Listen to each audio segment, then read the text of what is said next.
All right, what is going on, guys? This weekend is UFC Noche, Lopes versus Silva, and this is going to be my mostly full card predictions. I'm not going over the first three fights of the night because I could give less of a fuck. Um, yeah, don't care. So I'm starting off with the first fight of the night that I'm going to be watching, and that's going to be Zachary Reese versus Cedriquis Dumas. I got more dollars in my bank account than Dumas does currently. He only has $13 reportedly in his bank account. In this fight, Reese is, I would say, a pretty sizable favorite. I am going to go Zachary Reese, but I'm not super confident in that pick. I could see a method where, because I think Reese has the grappling advantage, and I think that's probably what he's going to use. They both have really good power. I think probably pretty even in the power. I think Reese is better wrestling, better jiu-jitsu. I think Dumas probably has better striking, but it's pretty close. But I could see Dumas being able to negate the takedowns of Reese, keep it on the feet. Reese kind of gasses out, and maybe in the later rounds find a TKO finish or an early finish as well.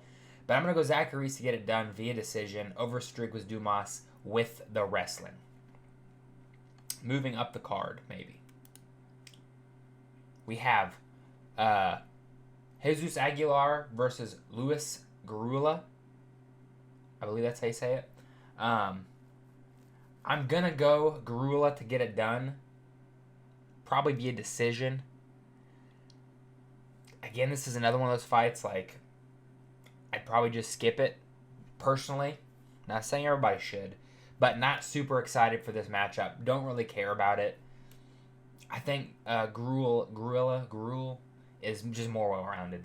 So, moving up the card. We'll see how this one goes.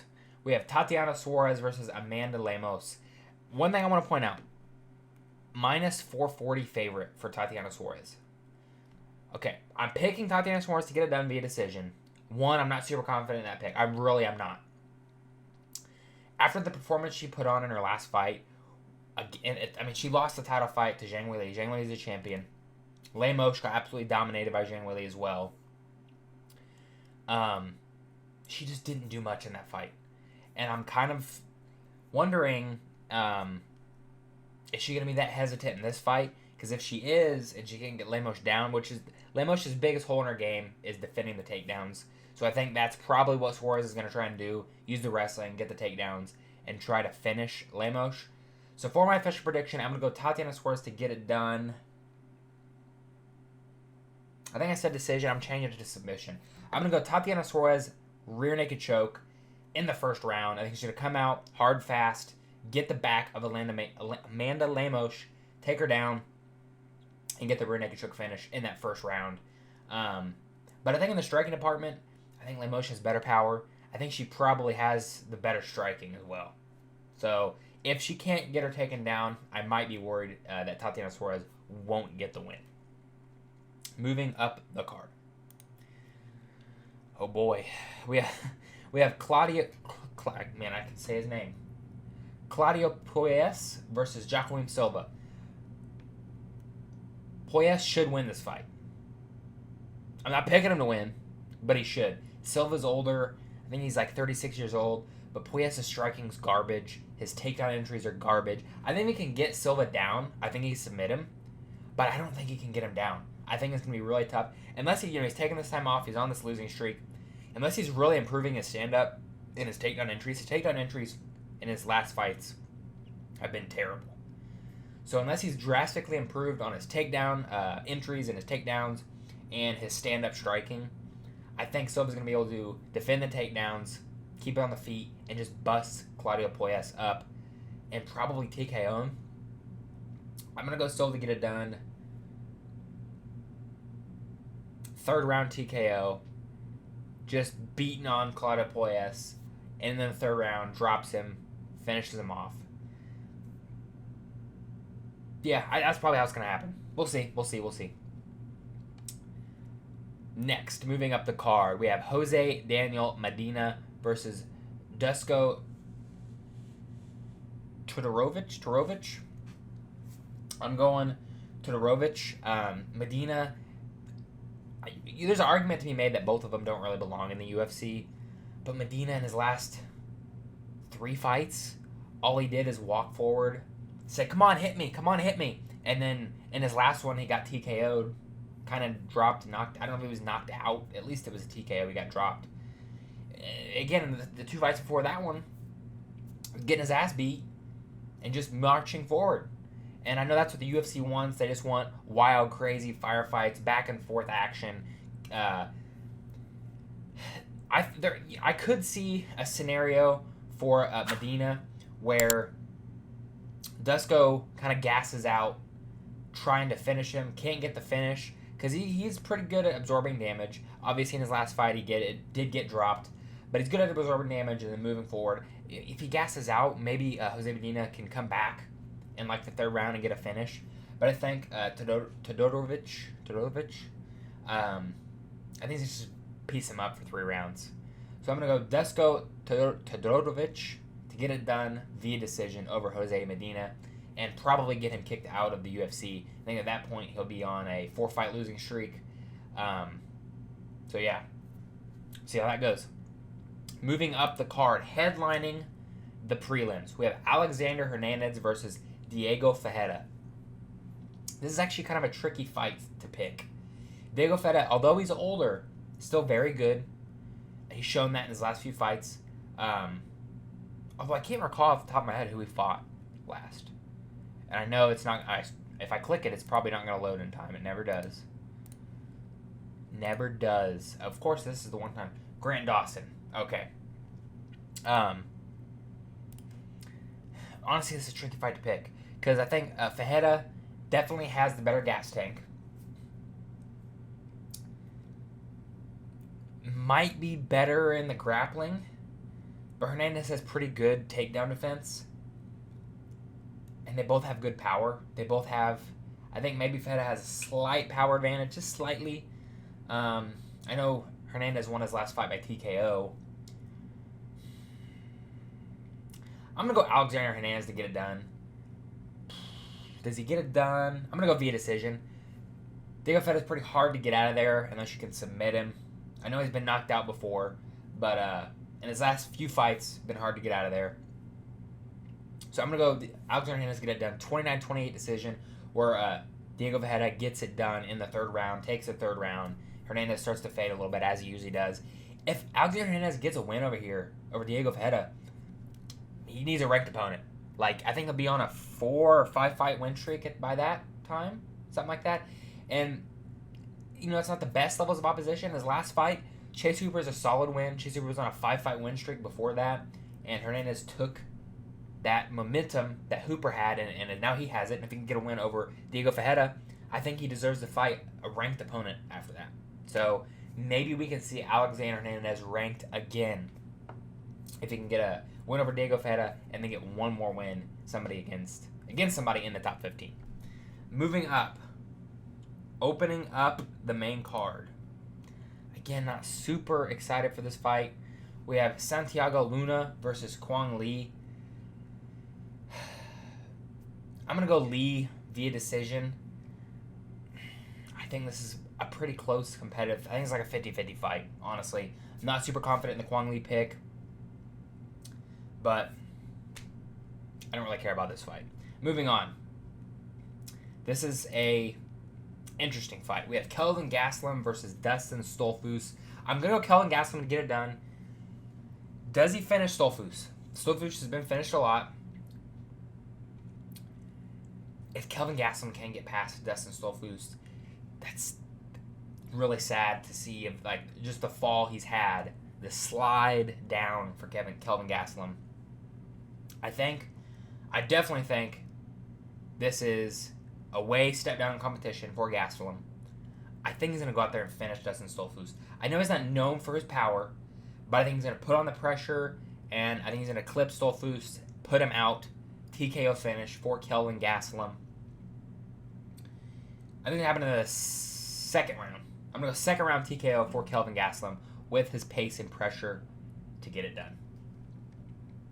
Moving up the card, We have Rafa Garcia versus Jared Gordon. I'm going Jared Gordon to get it done via decision. I think Gordon, underrated. I know he's older. That kind of worries me a little bit. I think he's like 37, 38 years old. I think Rafa Garcia is 30-ish, 31, somewhere in there. So I'm a little worried for Gordon. He did get started in MMA later. So, maybe he's going to perpetually be retiring a little bit later. On a bit of a streak right now himself. Few fight win streak. I don't remember exactly how many. I want to say it's 2, maybe 2 fights. I could be wrong there. I think it's a 2-fight win streak. Could be 3. I know. Remember, I picked against him in that fight. It was just a 1-fight win streak. The Hapras fight was a very close fight. Okay, and then he would be on a 3-fight win streak if he didn't lose the Hapras fight. I thought he lost that fight. Very close competitive fight versus Nazar Hapras. But in this fight, I think it's going to be the boxing of Jared Gordon. I think he's got really good striking on the feet. I think he's got better striking than Rafa Garcia. And I don't think Garcia's going to be able to implement the grappling against Jared Gordon. So, yeah, Jared Gordon to get it done via decision. Moving up the card. Is this the co-main event? It is the co-main event. Co-main event of the evening.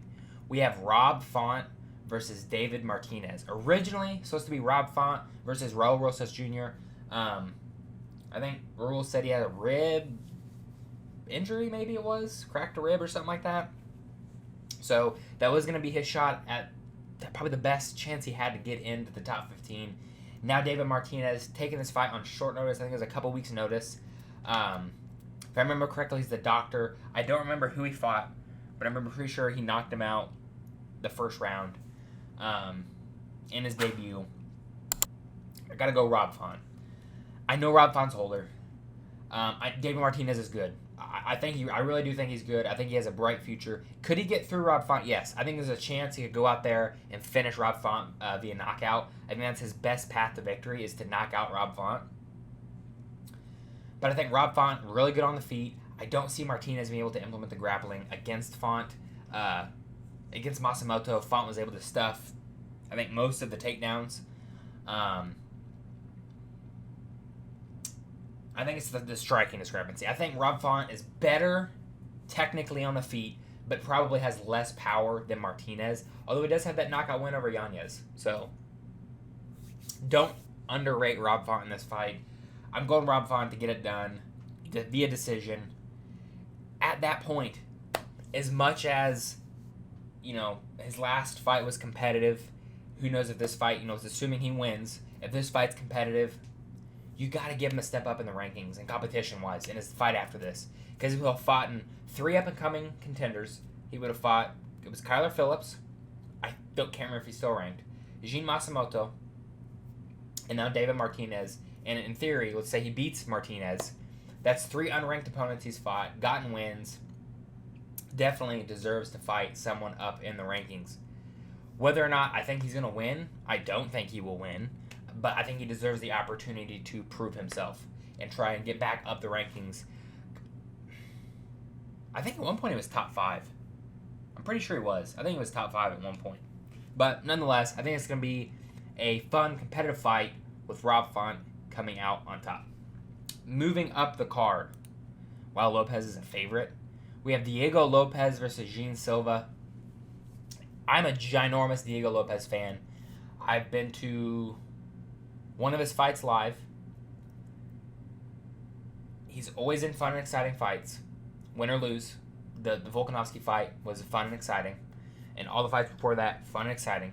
Jean Silva, always in fun and exciting fights. Lopes, before the Volkanovski fight, when he fought Dan Ige and was kind of slowing down in that fight, got me kind of worried. He went 5 rounds with Volkanovski. So, I'm going to say he can go 5 rounds. Jean Silva, I don't remember if he's had 5-round fights outside of the UFC. Really good power, really good defensive grappling. I think Lopes probably has the grappling advantage. I just don't know if he's high enough level to get Silva down without putting himself in danger. Silva has very nasty front chokes, guillotines, ninja chokes, stuff like that. Really good. They both have one-punch knockout power. I don't know who to pick. This is honestly a tough fight. Like, before I record this video, and even on my Tapology, I've got Jean Silva to get it done via 4th round TKO. I think is what I have on Tapology. Does he get it done, though? Lopes puts himself in some really weird situations. Like, even in the Volkanovski fight, Volkanovski doesn't have, like... I think Silva has more power than Volk. And in some of these situations I've seen Lopes put himself in, I just think if someone that has good power can land on his chin there, they're going to put him out. Or at least knock him down and TKO him. So for my official prediction, I'm going to keep it. I'm going to go Jean Silva to get it done via 4th round TKO over Diego Lopes, slowing down as the fight goes on. Maybe later in that 4th round. Listen, I hope I'm wrong. I'm a big Diego Lopes fan. I want Diego Lopes to win. I'm rooting for him. I will be rooting for him the whole time. I hope he can pull it off. But I think Jean Silva is going to get it done via TKO in that 4th round. Let me know in the comment section down below. Who do you guys got in the main event? Let me know down below. Drop a like on the video. Subscribe if you haven't subscribed already. And I'll see you guys in the next one. Goodbye.